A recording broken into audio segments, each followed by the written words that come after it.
Hey, welcome to Select Arcane! I don't know about you, but I am dying for warmer weather, tropical beaches, and the ocean. I haven't gone on vacation in what feels like forever, and it just so happens that this month is MerMay. If you don't know what that is, it's a month-long celebration of creativity and mermaids. I'll link the official website below. Now, who should be my victim? Oh yes, I have the perfect victim for this project. I have this Takeshi medallion sculpted by Kylie Parks. I did actually start prepping and priming him, but somehow my spray can got away from me and left this bumpy texture all over him, so I kind of just pushed him off to the side. But now it's time for a new life. First I start by taking a sanding sponge and just gently going over his entire body, lifting up any sort of debris that got trapped in the primer and sanding down those rough edges. I'm using a diamond coated file that I got off of Amazon to file down anything that needs a bit more help. And after the initial sanding, I take him for a bath in anti-grease dish soap. After he's 100% dry after a few hours, I take him out for a spray of Duplicolor sandable primer. I'm spraying him in white because honestly I don't know what color he's going to be yet. And speaking of, here are the designs I came up with. When I first got Takeshi, my intention was to make him a cremello with a pink mane and tail, but after seeing two other artists do exactly the same thing, I scrapped that idea.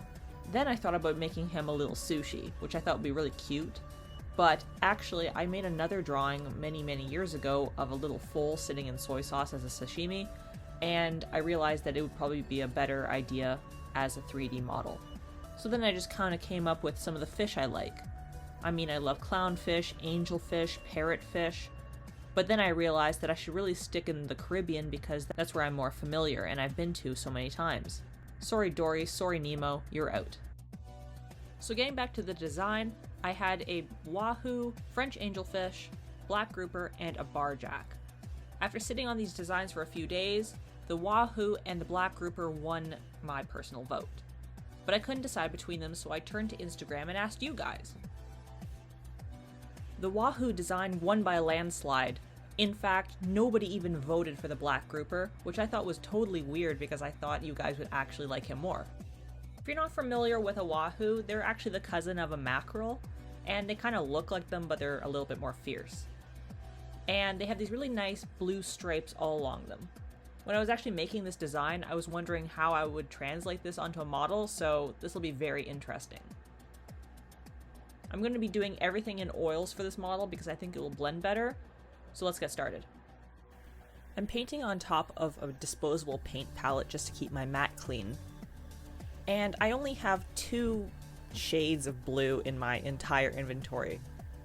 Ultramarine and Prussian blue, and both are not what I'm looking for this project, but I do have Payne's Gray, which has a blue undertone to it, and after some color testing and playing around, I found that it would be perfect out of the tube. So I'm applying that straight up with some extra linseed oil, and I'm using straight titanium white out of the tube with extra linseed oil for his bottom. I'm using a big fluffy brush to blend it all together, and that also soaks up the extra oil and helps drying time, because oils take forever to dry. At this time I'm not adding any stripes or details, I'm just blocking in the colors, and my next layer I'll be doing the exact same thing.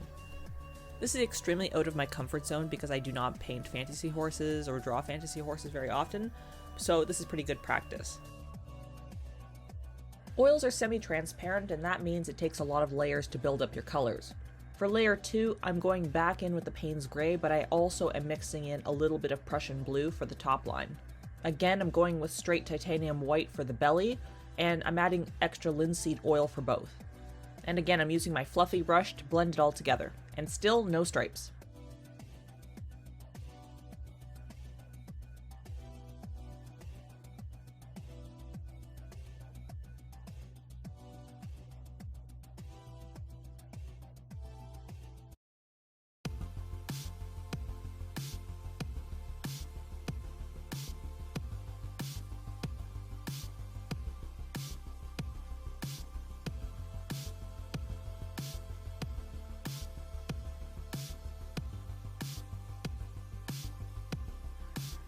For layer 3, I decided it's time to break out the Pearlex powder. I'm using True Blue and Pearl White. The blue, of course, going into the blue side and the white, of course, going into the white side. I mix that directly into my oils with the linseed oil, creating a smooth paint that's a lot thinner than the regular oils. The True Blue makes my blue really, really blue, and it's not quite what I'm looking for, but when the oils are dry, it'll actually darken up. Again, I'm applying the blue on the top side and the white on the bottom side. The shimmer does get cut down by the paint, but it's also going to get cut down a lot more with the extra layers and the dull coat I'll be adding at the end. Layer 4 means blocking in those stripes. I know I'm not quite done with the base coat, but I feel like I really need to see the stripes in order to proceed any further. So I'm using straight up Payne's Gray, which actually is the exact same color I want for the stripes anyways, and I'm applying them with a little bit of extra linseed oil onto the horse. I'm just going with my reference and seeing how far I can get with these Wahoo stripes to be as accurate as possible. Or as accurate as possible as it can be on a hippocampus. I'm trying not to add too much paint, but I feel that it's a little bit too much, so I use my fluffy brush to smooth it along, and oof, I need to trust the process on this one. I'm also starting the shading in the mane and adding in the Payne's Gray in the darker, deeper areas to create shadows and depth. Oils really change color when they dry, don't they? And you can really see that here in layer 5. In layer 4, I did think that I needed another base coat, but honestly, I think I'm going to move on and work on the shading, because once I start shading, the base color will change. And even though I thought I really wanted my Wahoo to be a more smoky gray blue, if you look at my reference that I'm using, Wahoos are actually quite blue themselves, so I think it really just depends on the individual, so I'll stick with this for now. I should have probably added that I use a palette knife to mix up my paints with the oil so that I don't get any excess paint on my brush. This is just a regular old palette knife I got from Michaels, and I just mix it on my tinfoil palette. By mixing Payne's Gray and white, I have this nice smoky cloudy blue, and I'm going to apply it to the highlight areas. So those are the raised areas on the horse. Cheekbones, highlights of mane, the shiny parts, where the sun is going to hit. Very gently I dab into these places and almost create like a paint by number. I'm not blending, I'm just blotting in the color. I'm going to be mixing this directly onto the horse, and this is actually exactly how I do digital painting.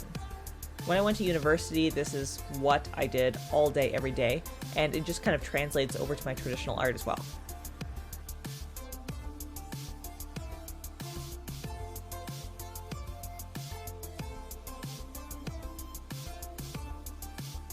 Now that the highlights are on, things are really starting to change, aren't they? It looks like a completely different horse. So I'm mixing up Payne's Gray and Ivory Black to create a dark, smoky gray, which really looks black until you apply it. And I'm adding a bit of extra linseed oil and putting it further into the crevices. So these are going to be the shadows. I'm using this very sparingly because black spreads like wildfire over everything. So once I blend it, you'll see what I mean. I should also note I'm using it to really bring out those stripes. You saw that when I first applied the Payne's Gray layer in layer 4 onto the stripes to create the base, they kind of just disappeared into the base coat. So this is going to make them pop off the horse. And those highlights in between will make it pop even more. You know when you put two colors side by side and you add a third color, that third color gets changed completely by what's around it. You'll see what I mean. Now it's time to blend. And this honestly feels more like a beauty tutorial than anything else, because it's like using a beauty blender to blend whatever on your face, like your contour. Starting with the highlights, I'm using a very small fluffy brush to blend them out. I'm trying very hard not to touch the darker areas that I have applied so that I don't muddy it up. I'm very carefully dragging the lighter paint into the base coat to create the essence of highlights. And I honestly find it easier to work on a medallion like this instead of a 3D horse, because this is really great for beginners. You can actually see what you're doing on a 2D surface, but it still has that bas relief feel. You don't have to worry about the other side of the horse not having the right light hitting it, you know? So if you're a beginner, I highly recommend that you start with medallions like this. And if you're curious, I do have another video all about my last medallion month model, Sarabi. So if you want to learn more about oil painting medallions, I highly recommend that you check that out. Whew, okay, final stretch for this layer. So after all the highlights and shadows are blended, it's time to handle those legs and tail. And I know, I keep seeming to wanting to go to white and then to gray, and looking at my reference, the tail is virtually gray. So I'm going to go back in that direction. So pardon the waffling back and forth, sometimes you just have to go with it. In the next layer, I'll be blocking out the inside of the mouth and the hooves, and that's probably going to be the last oil layer that we're going to do. These oil layers took so long that we're very much well into spring. We have grass, we have flowers, it's amazing. I'm spraying in Testors Dullcote to seal in all of those oil layers well after they're already dried.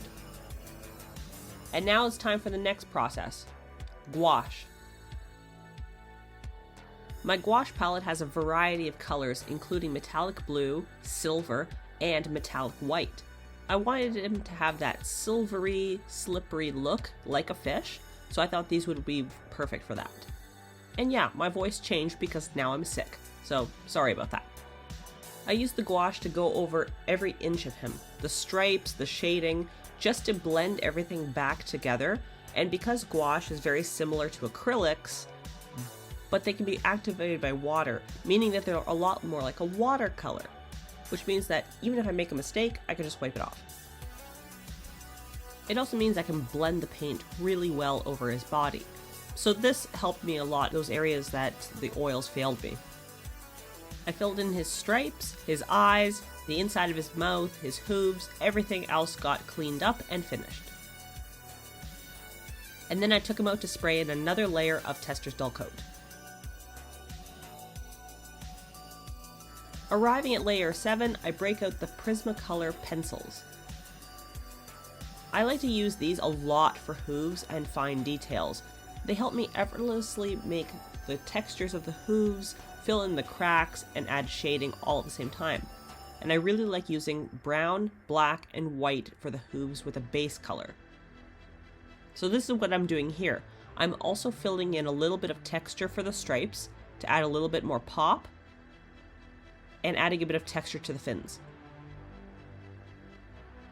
Then I'm going in with a soft brush with Pearlex powder using True Blue and going over the mane because the belly and the tail and the fins all has a nice shine to it, but the mane is quite flat right now, so I'm bringing that back. After many hours painting, I think we can call this fishy done. We started with a blank Takeshi medallion, sculpted by the amazing Kylie Parks of Studio Thorn Rose. And through your suggestions, we arrived at a Wahoo. Personally, I'm not entirely sure how I feel about him. I think I could have done better. I did get sick. I think I could have spent a little bit more time on him. But I'd like to know what you think. If you enjoyed this video, please like and subscribe. And if you want to participate in more surveys to help me choose designs or models to paint or video content, follow me on Instagram at SelectArcade. After being in a tropical mood so long while making this medallion, I think I'm ready for a vacation to the tropics. So I'm gonna go book one right now. See you in the next video. Bye!